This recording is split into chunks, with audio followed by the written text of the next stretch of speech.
Bonjour à tous et bienvenue dans cette nouvelle vidéo. Aujourd'hui, nous allons parler de cette chose qui vous choquera quand vous allez le découvrir, quand vous allez en prendre conscience concernant les pervers narcissiques. Effectivement, il y a une chose qui va vous sidérer et inévitablement qui va vous permettre aussi de vous libérer, de sortir de l'emprise. Cette chose est donc hyper importante. Mais quelle est cette chose? Eh bien, cette chose, je pense pas que quelqu'un en ait déjà parlé en vidéo, c'est pour ça que je fais cette vidéo, c'est que, effectivement, tout d'un coup, on est sidéré parce qu'on voit ce qu'est vraiment le pervers narcissique. On voit quoi? On voit son vide intérieur. Et on se dit, c'est pas possible de vivre avec un vide comme ça. C'est pas possible que les apparences soient à ce point différentes de ce qu'est réellement la personne. C'est-à-dire que on peut pas aimer, il me semble, quelqu'un qui n'est personne. On ne peut pas être impressionné par quelqu'un qui n'a pas de personnalité, qui a en réalité un trouble de personnalité, voire plusieurs associés. Et donc, effectivement, qu'on se dit, mais quelle est cette arnaque? Dans quoi est-ce que je me suis fait embarquer? Qu'est-ce qui m'a dupé à ce point? Eh bien, ce qui est sidérant, c'est constater justement que cette personne qui nous impressionne tellement, qui nous fait tellement peur, qui a l'air d'avoir une telle personnalité et donc tellement d'assurance, justement, n'a non seulement pas de personnalité, mais a surtout un vide intérieur tellement grand que cette personne passe son temps à impressionner les autres pour essayer de convaincre qu'il est quelqu'un, alors qu'en fait, cette personne n'est personne. Et ça, c'est extrêmement choquant, parce qu'on se dit, mais c'est pas possible que je me sois laissé enfermer par quelqu'un qui n'est personne, que je me sois laissé avoir peur par quelqu'un qui n'est personne, qui prétend plein de choses, mais n'est rien, n'est personne, n'est qu'une illusion. Je me suis laissé happer par un rêve qui n'existe même pas, qui n'existe que dans la tête de la personne qui l'a créé, c'est-à-dire que le pervers narcissique a créé un rêve, a voulu me mettre dans ce rêve, me faire y croire justement que cette personne était tout pour moi, alors qu'en fait cette personne, elle n'est personne, donc elle ne peut pas être quelque chose pour moi, par définition. Et c'est pour ça que je dis beaucoup, en réalité, vous n'avez jamais aimé votre, entre guillemets, pervers narcissique ou perverse narcissique. C'est juste une personne qui vous a dupé, qui vous a fait croire que c'était la personne vraiment élémentaire dans votre vie, tellement magnifique que vous aviez besoin d'être en lien avec cette personne. Et vous pensiez même que cette personne allait vous sauver, parce que souvent il se présente comme grand sauveur, grand chevalier servant, ou justement comme une personne à aider, à sauver. Généralement, ils jouent des deux. Ils vont vous donner cette illusion que vous allez obtenir exactement ce que vous avez toujours voulu, toujours recherché. Et c'est pour ça que vous allez courir derrière cette personne-là, parce que vous allez vous dire, ce qui me manque dans ma vie, c'est cette personne. Ou c'est ce rêve, c'est ce couple, ou c'est cette famille que l'autre m'a promis, ou c'est ce projet professionnel comme quoi on allait vraiment réussir ensemble. Et ça me manque dans la vie. En fait, quel que soit votre rêve, il faut bien comprendre que l'autre va le détecter et puis vous le resservir en vous disant d'une certaine façon « Viens dans mon rêve, viens rêver avec moi parce que c'est gai de rêver. » Et un peu comme des enfants, on va y croire tous les deux. Sauf que le pervers narcissique, ce qu'il veut croire, c'est qu'il est grand, fort et qu'il vous impressionne. Non pas que vous êtes en couple et que vous pouvez vraiment créer quelque chose d'équitable, par exemple. Créer une belle relation, justement, où vous pouvez vous aussi vous épanouir. C'est pas ce qui est prévu. Et c'est pour ça que vous n'allez être personne dans cette relation. Vous n'êtes là que pour valoriser le narcissique. C'est typique du narcissique. Les personnes qui sont psychopathes, elles aussi ont un vide intérieur puisqu'elles ne sont pas connectées avec leurs émotions et refusent leurs émotions. Les pervers narcissiques refusent leur vulnérabilité et la vulnérabilité chez l'autre. Ils vont se moquer de votre vulnérabilité. Ils vont venir vous piquer, vous faire mal, justement dans ce qui vous semble être le plus vulnérable chez vous. Du coup, ils vont écouter vos douleurs, vos peines et vos difficultés. Ils vont écouter là où vous vous sentez plutôt démuni, plutôt minable, parce que vous pensez qu'ils vous écoutent pour vous aider là-dessus. Et c'est pour ça que vous allez confier à l'autre le plus intime de ce que vous avez. Et c'est pour ça qu'ils vont savoir jouer avec vous, jouer avec ce qui vous est le plus important, le plus impactant émotionnellement aussi. Et comme les pervers narcissiques ont du mal avec les émotions, les sentiments, ils vont aller les puiser chez les autres, essayer d'en s'en nourrir, de se sentir grand parce que je t'active, parce que je crois que je suis nécessaire à ta vie, puisque tu fais des démarches peut-être pour essayer d'exister, pour essayer d'avoir une valeur à mes yeux. Du coup, je me sens grand, je me sens avoir le pouvoir, et c'est ce que recherche le pervers narcissique et les narcissiques dans tous les sens du terme. Ils cherchent une valorisation, une nourriture narcissique. Et effectivement, les psychopathes, c'est pas vraiment la même chose. Les psychopathes, ils cherchent plutôt à vous utiliser, à vous manœuvrer pour obtenir quelque chose de précis, un avantage précis qui vient de vous, mais en fait, ils se fichent pas mal de briller à vos yeux. C'est pour ça qu'ils peuvent même vous dire clairement qu'ils sont psychopathes ou qu'ils sont une personne qui n'ont pas de sentiments et d'émotions, et ils trouvent même pas ça bizarre en fait. Donc c'est très différent, psychopathe et narcissique, ce sont deux troubles différents, mais parfois ça peut s'exprimer conjointement, et c'est le cas chez notre pervers narcissique qui a ces deux troubles, le trouble de personnalité antisociale avec le trouble de personnalité narcissique, et plutôt extrême, c'est plutôt le narcissisme malin qui prend un malin plaisir à faire mal à l'autre du coup. Donc on voit bien du coup la tendance psychopathique qui est amorale parce qu'on fait souffrir l'autre sans avoir de remords, de regrets, etc. Ils ne vont pas d'ailleurs faire d'excuses parce qu'ils ne seront jamais sincères dans leurs excuses. Pour ça, il faut ressentir pour l'autre quelque chose. C'est pas le cas des narcissiques ni des psychopathes. Ils comprennent intellectuellement ce que vous voulez, quels sont vos besoins, vos désirs, etc. Mais ils ne les valident pas comme si vous n'étiez personne. Vous n'êtes pas à leurs yeux une personne à part entière, un individu justement qui a le droit d'avoir des besoins, etc. et de vouloir se réaliser. Et c'est pour ça que la relation avec l'un et l'autre est toxique de toute façon. Quand vous comprenez ça, forcément que vous vous dites « Ok, j'ai pas envie d'avoir ce type de personne dans ma vie, donc qu'est-ce qui va m'impressionner par rapport à ce type de personne ?» Eh c'est le vide intérieur. Les psychopathes ont un vide vraiment au niveau émotionnel, un grand vide. Et d'ailleurs, ils négligent, ils dénigrent même les émotions des autres et leurs propres émotions. Tandis que les narcissiques ont un vide vraiment aussi existentiel. Qu'est-ce que j'entends par vide intérieur ? Eh bien, ils ont constamment, au fond d'eux, non pas la vie, mais la mort.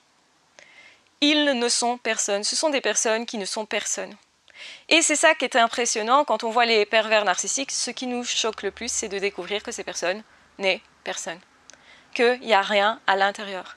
Qu'on a été impressionné par du vide, par du creux, par une illusion, par une façade. C'est comme avoir construit ou prétendu construire une maison, ou un château même, et en fait, il n'y a que la façade. Donc bien sûr que ça n'a plus la même valeur. Et quand vous découvrez ça, vous laissez tomber. Vous dites ok, c'est pas ce que je veux, c'est pas ce que je recherche. Les borderline sont justement très proches de ce type de trouble de personnalité également. Pour certains, on va retrouver des comportements parfois narcissiques, parfois psychopathiques. Et surtout, eux vont dire « je me sens vide à l'intérieur ».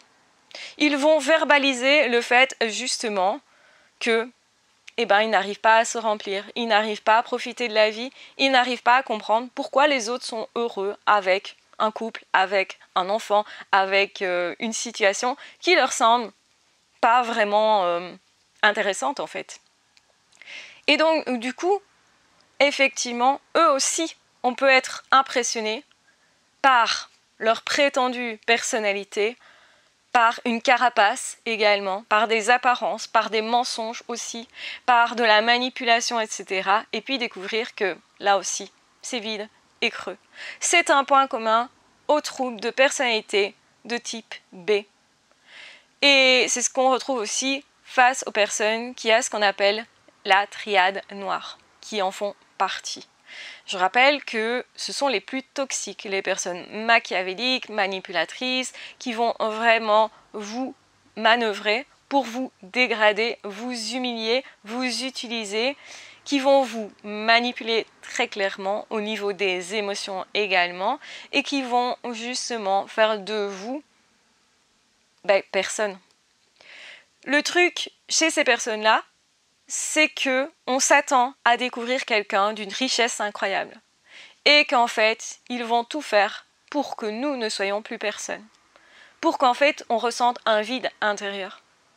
Et si on court derrière, c'est généralement parce qu'on essaye de se remplir, parce qu'on croit que la solution, c'est cette personne-là. Parce qu'en fait, ils vont créer chez nous de l'impuissance, de la non-reconnaissance de nous-mêmes, on ne se reconnaît plus, on devient étranger à soi, on étouffe ses besoins, on marche sur des œufs par exemple, on commence vraiment à s'inquiéter pour l'autre mais pas pour nous. Donc du coup on ne s'intéresse plus à notre vie, à nos passions, à nos besoins, à qui nous sommes, à ce que nous voulons développer dans notre vie. Pour sortir de ça, guérir de tout ça, c'est se reconnaître en tant qu'individu. Oui, je suis un individu qui a le droit de ressentir ce que je ressens, qui a le droit de vivre ce que j'ai envie de vivre et qui a le droit d'être là où elle en est, sans se sentir nulle en fait. Oui, certainement, tout n'est pas ok dans ma vie. Mais il n'empêche que j'essaye de faire des choses et que je suis quelqu'un quand même. Même si l'autre me dit constamment, d'une certaine façon, tu n'es personne, tu n'es personne, tu n'es personne. C'est vraiment typique des relations toxiques. Ne vous laissez pas faire, reprenez votre place et dites « je suis quelqu'un ». Même si tu me mens, tu triches avec les apparences et que je sais derrière il y a du vide, que je ne trouve du coup jamais un dialogue où tu me reconnais en tant que personne parce que c'est ce qu'on recherche dans la communication, c'est entends-moi, écoute-moi, fais attention à mes besoins. Ne me maltraite pas, ne fais pas ce qui est mauvais pour moi et ce que je t'ai dit qui était blessant pour moi. Donc généralement ils le font pour vous dire tu n'es personne, je ne respecte pas ce que tu veux, je ne respecte pas ce dont tu as besoin et tes besoins élémentaires. Je ne respecte pas ta personne. Et ce manque de respect va peut-être vous mettre en colère. Et si c'est le cas, entretenez cette colère. Pourquoi les pervers narcissiques et d'autres types de personnes qui ont ce trouble de personnalité de type B vont vous dire ne sois pas en colère? Parce que à ce moment-là, vous redevenez quelqu'un. Vous exprimez un besoin par cette colère. J'ai ce besoin d'être respecté, tu ne m'as pas respecté, tu ne m'as pas regardé, tu m'as promis quelque chose mais tu m'as donné l'inverse, du coup je me sens offusquée, oui, je me sens frustrée et j'ai ce droit et du coup je vais chercher à remettre les choses à leur juste place et leur juste place c'est que moi je sois quelqu'un. J'ai le droit d'être qui je suis, j'ai le droit d'en être là où je suis dans mon deuil aussi. J'ai le droit de ressentir ce que je ressens. J'ai le droit, moi, de vouloir en fait remplir ma vie. J'ai le droit de vouloir m'épanouir. Et personne n'a le droit de faire de moi personne en fait. Personne n'a le droit en fait de vouloir que je sois vide sous prétexte que toi tu es vide. Et c'est ce que font les manipulateurs. Ils vont vous donner leurs émotions désagréables, leur vide intérieur, leur chaos en fait intérieur. Sauf que vous pouvez réparer ça. Et réparer, faire le deuil, ça va être sortir de ça, se dire ok, je suis une personne, j'ai le droit d'avoir des besoins, j'ai le droit d'avoir des désirs, j'ai le droit d'avoir des émotions et d'avoir celle-là. J'ai le droit aussi de m'être trompée, j'ai le droit d'ailleurs d'en être que, entre guillemets, là, et j'ai le droit de dire stop à tes jugements. Parce que oui, ce sont des personnes qui vont vous juger beaucoup. Et ça doit être un signal d'alarme qui vous dit cette personne ment sur qui vous êtes. Cette personne connaît votre valeur. Mais votre valeur, elle est beaucoup plus haute que ce qu'ils sont eux. Et c'est pour ça qu'ils vous en veulent.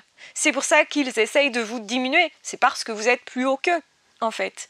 Et qu'ils sont extrêmement frustrés de ne pas parvenir à votre hauteur, à votre niveau, qu'ils ne veulent pas vraiment travailler sur eux ou qu'ils ne savent pas comment, du coup, ils essayent de vous dégrader, de vous humilier, de vous faire croire que vous n'êtes pas une personne assez bien pour être à leur côté, pas une personne assez bien pour être respectée, que vous auriez fait plein d'erreurs, que il est bon de vous culpabiliser et que certainement c'est de votre faute tout ça. Que s'ils se comportent comme ça avec vous, ben c'est que quelque part, c'est parce que vous avez fait des erreurs. Donc c'est toujours de votre faute. Tout ça est faux, bien sûr, c'est et ce n'est que du mensonge, que de l'apparence. Ce sont des menteurs pathologiques. Ils mentent comme ils respirent. Et en fait, ils vont mentir encore et toujours, juste pour sauvegarder leurs apparences, leur image, ou pour essayer de la sauvegarder, même si parfois, justement, ça ne fonctionne pas. Parce que vous avez vu derrière, et vous avez vu le vide. Et là, vous vous dites, c'est fini, je ne me laisserai jamais plus duper. J'ai vu ton vide, j'ai vu combien tu étais finalement vraiment minable et combien tu as perdu d'avance parce que moi je peux me remplir. Oui, tu m'as égaré pendant un moment dans ma vie, quelques mois, quelques années même, parfois longtemps, hein, mais j'ai une vie, mais je suis quelqu'un et je resterai quelqu'un et j'ai le droit même de renaître. Et c'est ce que je vais faire, justement.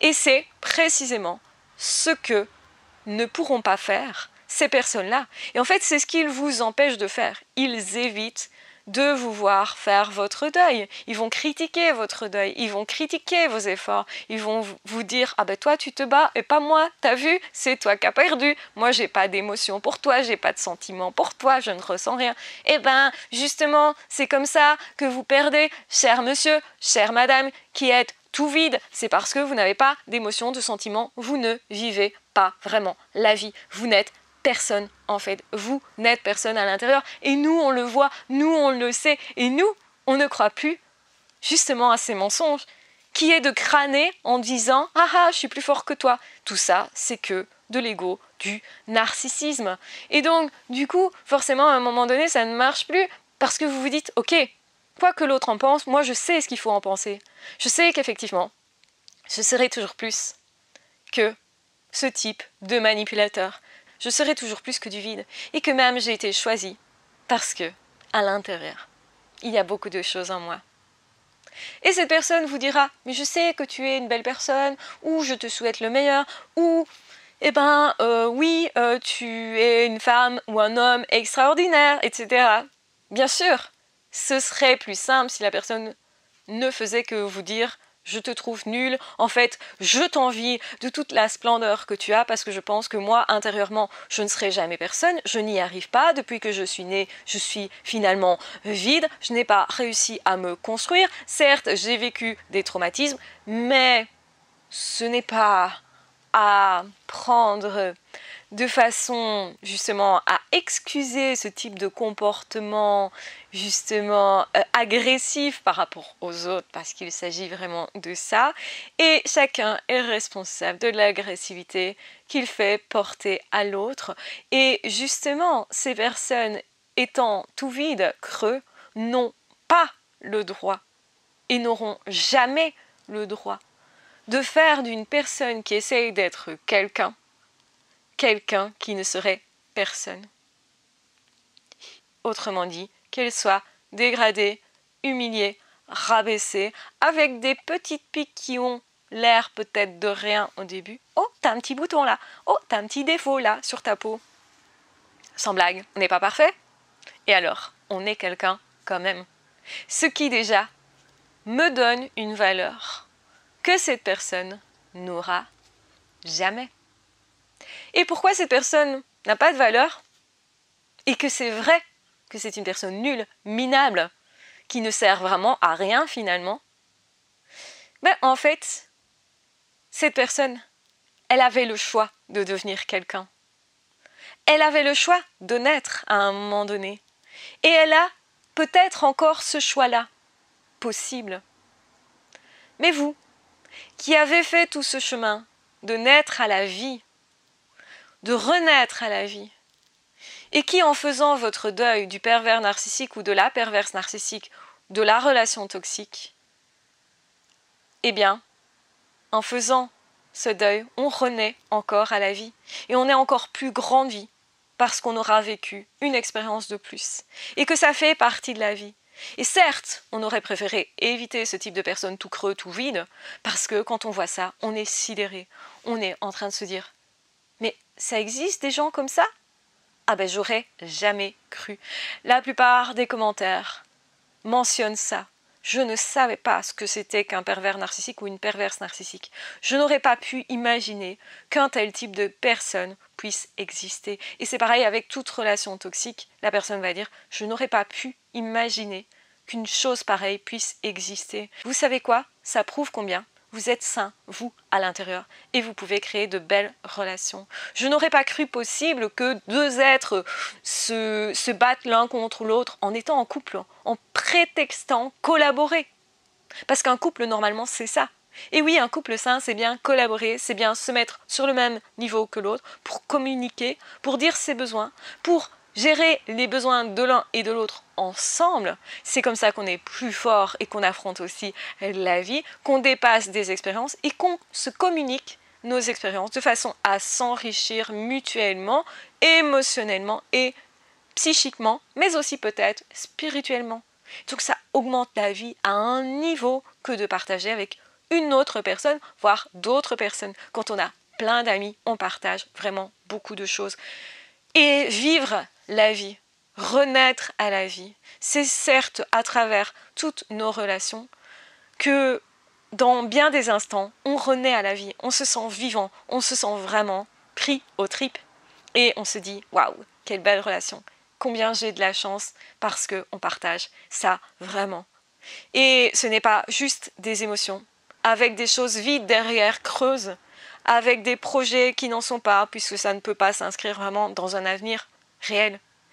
Une relation vraiment qui nous nourrit, c'est une relation dans laquelle on peut avancer, on peut compter sur l'autre, on peut collaborer avec l'autre, on peut faire confiance, on peut aussi donner à l'autre, et de façon gratuite, nos avantages, et on peut faire profiter à l'autre de qui nous sommes, de notre argent peut-être, ou de nos expériences, de nos connaissances.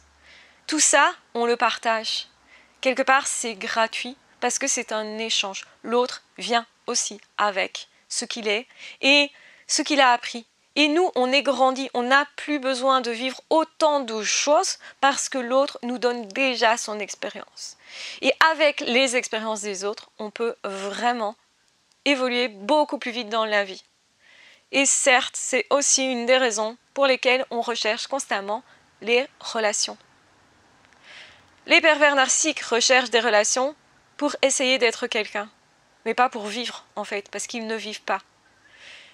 Et c'est bien le problème de toute cette catégorie de type B. Toutes les personnes qui ont un trouble de personnalité de type B ne vivent pas, sont vides, creux, et justement, on va sentir ça. Et il n'y a rien de plus beau que de renaître à la vie. Il n'y a rien qui puisse vraiment valoir autant la peine que de renaître à la vie. Alors, les êtres vides vous diront toujours que ça n'en vaut pas la peine de faire votre deuil ou de prendre autant de temps pour ça. Feront toujours croire que c'est pas normal si vous vous comportez comme ceci ou comme ça. Tout ça, c'est du bullshit. Ça n'est fait que pour vous dégrader. Ça n'est fait que pour vous faire perdre confiance en vos capacités de vous régénérer et de profiter de la vie et d'échanger vraiment. Forcément, cette personne noiera le poisson en disant « Mais non, je te souhaite de revivre. Mais non, je te souhaite de retrouver un couple. Mais non, je te souhaite d'être à nouveau heureux en relation. » Mais sauf que cette personne ne peut pas vraiment vous le souhaiter parce qu'elle-même n'y arrive pas. Et cette personne est envieuse par rapport à tout ce que vous arrivez, vous, à faire. Et c'est pour ça que cette personne fera semblant d'être vous, tellement elle vous envie. Et c'est pour ça que cette personne inverse constamment les rôles. C'est par exemple un homme qui vous dira « Je te souhaite d'être heureux et pas heureuse ». Parce qu'il y a une inversion des rôles. Ce qu'il souhaite vraiment, c'est pas que vous soyez heureux, vous. c'est l'inverse, c'est que le soi, parce que vous n'êtes pas heureux, parce que quelque part, eux, ils voudraient savoir que vous ne pouvez pas être heureux sans eux, parce que, à nouveau, ça flatte leur narcissisme. Je vous embrasse bien fort, je vous aime très fort, j'espère que cette vidéo vous aura donné des éléments de réponse pour avancer dans votre deuil, aussi pour arriver à faire ça face aux pervers narcissiques qui vous diront toujours des choses du genre bah, c'est pas normal ce que tu fais, ou tu prends trop de temps pour ton deuil, ou ci ou là, on s'en fiche, de toute façon, eux, ils ne feront jamais le deuil de vous. Et c'est pour ça que quand vous allez recroiser cette personne est toujours envieuse. Et vous allez vous en étonner. En fait, ce qui se passe, c'est que cette personne, elle n'a pas plus évolué, même avec le temps qui a passé, qui s'est écoulé. C'est spécifique aux troubles de la personnalité. Ce sont des personnes hyper rigides. Et comme elles ne savent pas se remettre en question, elles ne peuvent pas apprendre, évoluer comme vous pouvez le faire. Donc, vous serez toujours le grand gagnant. Je vous embrasse bien fort, je vous aime très fort, prenez bien soin de vous et on se retrouvera très vite dans d'autres audios ou dans d'autres vidéos. Ciao, bye bye!